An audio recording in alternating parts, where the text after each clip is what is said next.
So hello everyone, welcome to any reviews. स्वागत है आपका lock and key series explanation में।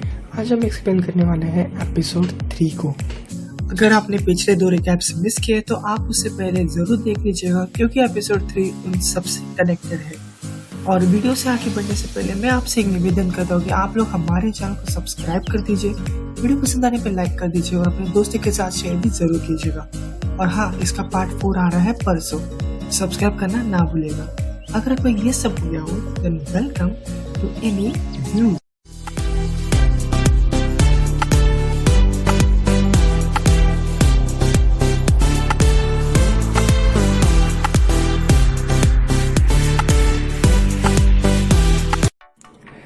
वीडियो शुरू करने से पहले एक डिस्क्लेमर कि ये एक एक्सप्लेनेशन वीडियो है, ना कि रिव्यू, तो स्पॉइलर से पूरा भरा हुआ है। अगर आपने नेटफ्लिक्स पे से नहीं देखा है तो जल्द से जल्द देख लीजिएगा। तो अब आते हैं एक्सप्लेनेशन पे। इस एपिसोड की शुरुआत ही होती है विस्परिंग से, तो यानी बूढ़ी को अभी नया की मिलने वाला है और उसे कार्ड के ऊपर मिल जाता है उस बॉक्स का की जिसने हमने पिछले एपिसोड में देख लिया था। ये एक ऐसा बॉक्स है जो कुछ भी होने पे डिस्ट्रॉय नहीं होता और उसका लॉक सिर्फ मैजिकल की ही ओपन कर सकता है। अगर आपने पिछले एपिसोड मिस कर दिया होगा तो आपको लिंक डिस्क्रिप्शन और आई बटन में मिल गया होगा, तो इस एपिसोड में देखने से पहले आप लोग इसे ज़रूर देख लीजिएगा, वरना आपको यह एपिसोड समझ नहीं आने वाला। कल तो सिर्फ टाइम ने बताया था कि रॉड्स वगैरह थोड़े मेल्ट है, पर आज बॉडी और किन्सी जाके चेक करते हैं और काफ़ी गंदे हालत में रॉड्स थे। एक एको तो ऐसा काम नहीं कर सकता, तो इन्हें लगता है कि शायद ईडन ने किया होगा। इनको पता नहीं अभी तक ईडन मर गई है और ईडन डीमन है, तो उसके अंदर पावर्स है करने के लिए। तो किन्सी बोलते हैं कि इसका आंसर तो पता नहीं कि वो ईडन थी या फिर वो क्रेजी सिस्टर्स थे, बट उन्हें क्या चाहिए, उनका मकसद क्या है, ये लोग को अभी तक कुछ भी पता नहीं है। तो बॉडी तो फिलहाल वहाँ से निकलने वाला ही था, तभी वो अचानक बोलता है कि क्या तुझे मॉम और जॉस का रिलेशनशिप अच्छा लग रहा है। तो किन्सी बोलते हैं कि क्या तू उन्हें कुछ नहीं देख सकता। तो बूढ़ी वही बोल रहा है कि मॉम डैड को भूल जाएगी इससे, बट किन्सी बोलते हैं कि नहीं, वो अपनी नई लाइफ स्टार्ट कर रही है। बूढ़ी इसे एग्री नहीं करता और वहाँ से गुस्से से चला जाता है। और तभी पीछे से आता है टाइलर और पूछता है कि कॉप्स का क्या हुआ, क्या बोला उन्होंने। तो किन्सी बोलती है कि वो अभी भी सर्च कर रहे हैं, वैसे क्लू भी तो कुछ मिला नहीं है, चोरी भी कुछ हुई नहीं है, तो पता नहीं वो लोग क्यों आए थे। फिर किन्सी टॉर्च लेके अंदर जाती है और क्लूज फाइंड आउट करती है कि ये क्या उभारेगा, और इसे वेल के नीचे मिलती है ईडन की डेड बॉडी। वो देख काफ़ी ज़्यादा बुरा फील करती है और इसीलिए वो अपने फ्रेंड्स को ये सब बताने के लिए बुलाती है, फ्लैटरिंग वाले, स्कूल्स वाले जो ईडन के साथ पहले भी थे। और इन्हें अभी बॉडी का कुछ तो करना ही पड़ेगा, पुलिस वगैरह पे तो बता नहीं सकते। तो वो डिसाइड करते हैं कि अब इस बॉडी को पानी में फेंक देते हैं। वो उस डेड बॉडी को पानी में लेके जाते हैं। कि डेड बॉडी को फेंकने से पहले ये थोड़े लास्ट वर्ड्स यूज़ करते हैं, जैसे कि वो एक फोर्स थी, उसके बाल बहुत अच्छे थे। फिर किन्सी बोलती है कि जब फियर ने उसके ऊपर अटैक किया था वो बदला ले सकती है, फिर भी उसने बदला नहीं लिया और हमारा हेल्प किया। वो काफ़ी अच्छी थी, उसका ऐसा मौत तो बिल्कुल भी होना नहीं चाहिए था। और फिर ट्रिब्यूट देने के लिए किन्सी एक सॉन्ग गाती है और बाकी सब लोग भी उस सॉन्ग को साथ देते हैं। जब बॉडी को फेंकने का टाइम आता है तो हम लोग पीछे थोड़े टाइम में चले जाते हैं, जहाँ पे रंडाल, डंकन ये अपने फ्रेंड्स को डाल रहे थे। इनका भी कुछ ऐसा ही हुआ था, फ्रेंड डीमन बन गया था और वो मर गया था, और मरे हुए दोस्त को भी वो पानी में फेंकते हैं। और प्रेजेंट में रेंडाल की भी बेटी अपनी फ्रेंड को पानी में फेंक रही है। तो जब वो दोनों डेड बॉडीज को फेंकते हैं तो ये दोनों सीन साइमल्टेनियसली चलता है, और ये एपिसोड काफ़ी ज़्यादा इमोशनल है, क्योंकि ईडन ने पिछले 2 सीज़न में बहुत ही अच्छा काम किया है और उसका ऐसा सेंड ऑफ काफ़ी पेनफुल लगता है।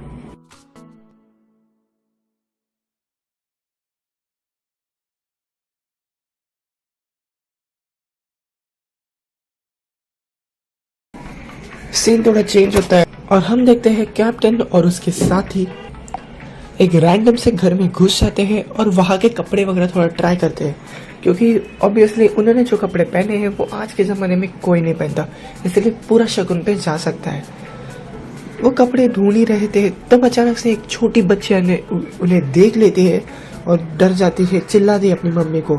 पर ये लोग तो चालाक है, एनीवेयर की यूज़ करके वहाँ से गायब हो जाते हैं। अभी हम जाते हैं की हाउस के मम्मी के रूम में, जहाँ पे बूढ़ी डेस्परेटली कुछ तो ढूंढ रहा है। मम्मी से आके पूछते हैं तो क्या ढूंढ रहा है, तो बूढ़ी बोलता है मुझे टाइम शिफ्ट कीजिए, मुझे जाके मेरे डैड को देखना है। पर डंकन ने तो मना किया था इसे देखने के लिए, इसलिए मम्मी बोलती है कि हेड की से हम लोग उसे देख सकते हैं। तो वो हेड की का यूज़ करती है और दोनों जाते हैं उसके मेमोरी के अंदर। मेमोरी में हम देखते हैं कि फैमिली कहाँ पे तो कैंपिंग के लिए आई है और उसके डैड बूढ़ी को मस्त कहानी सुना रहे हैं। पर अचानक नीना को कुछ तो याद आता है और वो फटाक से बूढ़ी को लेके उस मेमोरी से बाहर आ जाती है। बूढ़ी को बहुत गुस्सा आता है, वो कभी भी उससे डैड को प्रॉपरली मीट नहीं कर पाया, इतने साल हो गए फिर भी। उनको इसी बात पे झगड़ा भी होता है कि आप मुझे ऐसा कैसे जल्दी लेके आओ। तो नीना बोले कि नहीं नहीं मतलब नहीं, आज के लिए इतना ही बस था। अब सीन चेंज होता है और हम आ जाते हैं स्कूल में। तो एली पहले यही स्कूल की एक पीटी टीचर थी, पर वो अचानक से गायब हो गई थी और उसने रूफस जो थोड़ा सा मेंटली वीक है उसे भी अकेला छोड़ दिया था। तो इसीलिए जब वो अपने फिर से जॉब के लिए जाती है तो टीचर लोग यही डिस्कस करते हैं कि कैसे इसने रूफस जैसे बेटे को अकेला छोड़ दिया, एक माँ ऐसा कैसे कर सकती है। इस बात पे वो बहुत ज़्यादा गुस्सा होती है और वो बोलती है कि मुझे तेरी नौकरी नहीं चाहिए और मैं रूफस को कभी भी अकेला नहीं छोड़ के गई थी, और काफ़ी गुस्से से उस स्कूल से निकल जाती है। बूढ़ी अपने मॉम के रूम से जाने के बाद उसकी मम्मी फिर से वो मेमोरी को देखने जाती है, जहाँ पे वो बहुत ही ज़्यादा ड्रिंक करती है, इतना ज़्यादा कि उसे कुछ भी समझ नहीं आता। और वो अगले दिन उठती है तो देखती है कि दोपहर हो गई, सारे बच्चे स्कूल से भी आ गए और स्कूल में किन्सी का काफ़ी बड़ा एक प्ले था, जो किन्सी काफ़ी एक्साइटेड थी, बहुत ही छोटी बच्ची थी। पर मम्मी वो अटेंड नहीं कर पाई क्योंकि उसने इतना ड्रिंक करा था कि लोगों ने बहुत उठाया फिर भी उठ नहीं पाई थी। और वो दर्द वो आज तक लेके आ रही है, उसे बहुत ही बुरा लगता है कि कितनी बेकार माँ हूँ मैं। फिर हम देखते हैं कि टाइलर अभी गया है जॉस के म्यूजियम में, जहाँ पे कैप्टन फ्रेडी ग्रेडियन के ही कपड़ों को एक पुतले पे लगाया है और बताया गया है कि अमेरिका में यूके वालों ने कैसा अटैक किया था। तभी टाइलर को याद आता है कि ऐसा सेम कपड़ा, ऐसा सेम बैच पहन के हमारे घर पे चोरी हुई थी। तब जॉस बोलता है कि बैच का बहुत ही बड़ा सिग्निफिकेंस है जो रिप्रेजेंट करता है कैप्टन को। यानी टाइलर को थोड़ा थोड़ा आइडिया आ गया है कि कोई तो कैप्टन जैसा बंदा अपने घर में घुसा है, इसलिए ये बात बताने वो सीधा पुलिस स्टेशन जाता है। पुलिस स्टेशन में बताता है कि अभी तक केस का कुछ क्यों नहीं हो रहा, जरा आप डिटेल्स चेक कर सकते हो। तो पुलिस वाले डिटेल्स अपने कंप्यूटर में, तो वहाँ पे लॉकी फैमिली का कोई भी केस नहीं मिलता। तो टाइलर को पता चलता है कि किन्सी केस के बारे में उससे बहुत ही बड़ा झूठ बोल गई है। टाइलर को बहुत ही गुस्सा आता है और वो सीधा घर चलाता है। उसी के बाद कैप्टन भी वही म्यूजियम में आ जाता है। नसीब टाइलर उनसे नहीं मिला तो जॉर्ज से पूछता है कि पुराने वेपन्स कहाँ पे स्टोर होते हैं, तो उन्होंने कहा वो उस वाले म्यूजियम में स्टोर होते हैं। तो ये तीनों लोग अभी वो वेपन्स वाले म्यूजियम में लेके चले जाते हैं क्योंकि उन्हें अपने वेपन्स चाहिए। टेक्निकल ये थे कि जो उनके पास वेपन्स थे वही उस म्यूजियम में स्टोर किए हैं, तो वो उसे लेने वापस जाते हैं। वहाँ पे एक हेल्प करने के लिए बंदा आ भी जाता है उन्हें, पर तब देखता है कि बाकी लोग ने बंदूक वगैरह सब उठा के रखा है और कैप्टन सीधा उसकी आग फोड़ता है या जान लेता है, हमें नहीं पता। पर वहाँ से सारे वेपन चुरा के भाग जाता है। जब किन्सी अपने मम्मी से मिलने जाती है तो मम्मी उसे रूम के अंदर भी नहीं आने देती, बोलती कि मुझे थोड़ी प्राइवेसी चाहिए। किन्सी को बहुत बुरा लगता है इस बात पे और तभी उसे बूढ़ी भी नाराज़ हुआ दिखता है। बूढ़ी बोलता है कि मॉम मुझे मेमोरी दिखा रही थी और मेमोरी ख़त्म होने से पहले ही मुझे बाहर ले गई। तो किन्सी को पता चला कुछ तो गड़बड़ है और साथ ही साथ बूढ़ी सीधा अपने मम्मी के रूम में जाता है और चुरा लेता है टाइम शिफ्ट की।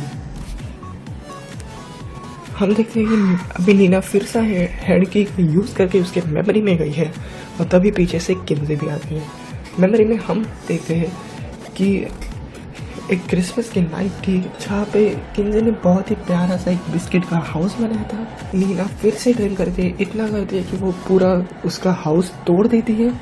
फिर उसकी बेटी छोटी सी बच्ची के ऊपर ही वाइन गिराती है। बच्चे काफ़ी ज़्यादा दुखी और नाराज़ होते हैं और पूरा वाट लगा देती है मूड का फेस्टिवल का। इतना ज़्यादा ड्रिंक इसीलिए नहीं करना चाहिए, पूरे वाट लग जाती है अपने रिश्तों की।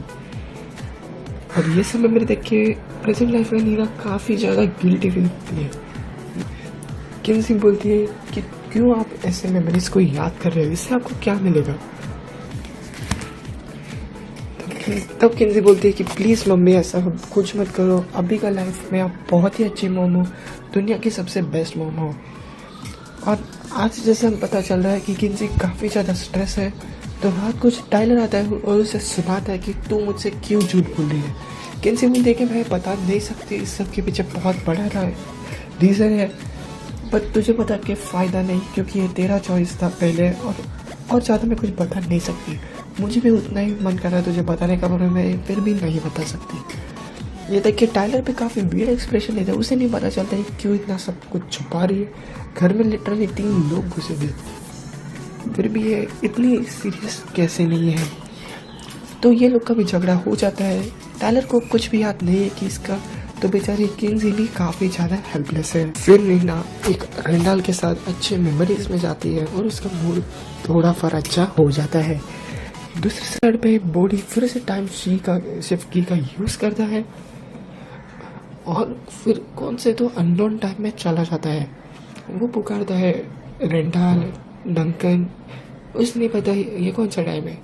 तब वो ऊपर जाके देखता है तो वो टाइम होता है सीज़न 2 की लड़ाई का। जैसा आपने इस रिकैप में सुना होगा कि कितना टेंशन वाला माहौल था, पर अब ये वाला बॉडी उतर गया है तो वहाँ 2 बॉडी है, यानी जो पास था वो चेंज होगा।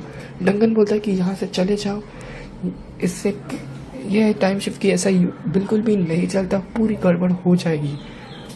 और बॉडी जो कॉन्फिडेंस में, ओवर कॉन्फिडेंस में डॉज को बोलता है कि तू हारने वाली है, तेरा बहुत बुरा होने वाला है। तब डॉज सीधा बॉडी को मारने आती है। बॉडी बोलता है कि ये तो नहीं हुआ था पहले। तो डंकन बोलता है भाग यहाँ से, भाग, अपनी जान बचा। और तभी वो भागता है और टाइमर भी तभी पहुँचता है और वो बहुत ज़्यादा है अपने प्रेजेंट टाइम में। पर प्रेजेंट टाइम में उसके साथ आ जाती है डॉज। ये सीन काफ़ी ज़्यादा इंटरेस्टिंग था क्योंकि जो डॉज मरी हुई थी अब वो वापस आ गई है। प्रेजेंट टाइम में भी डॉज बॉडी का पीछा करती है और बॉडी स्मार्टली घोस्ट की का यूज़ करता है और दरवाज़ा खोल देता है।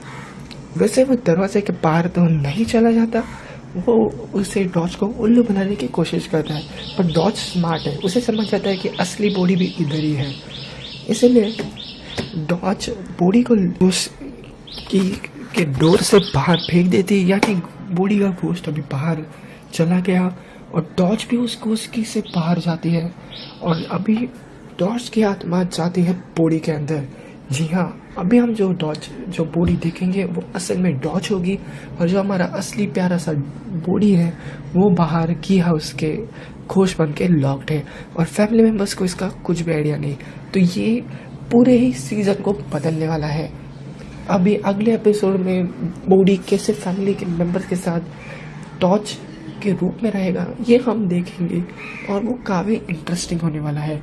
तो आप एक मेक श्योर कर लीजिए कि आप सब्सक्राइब करके रखेगा क्योंकि अगला एपिसोड भी उतना ही ज़्यादा मस्त और इंटरेस्टिंग है। और हाँ, अभी ये सीरीज़ ने फाइनली थोड़ा पेस पकड़ना चालू किया है। पहले 2 एपिसोड काफ़ी ज़्यादा स्लो थे और इतने भी मज़ेदार नहीं थे, पर अब से मज़ा डबल आने वाला है, इसलिए सब्सक्राइब करना ना भूलिएगा। Thanks for watching.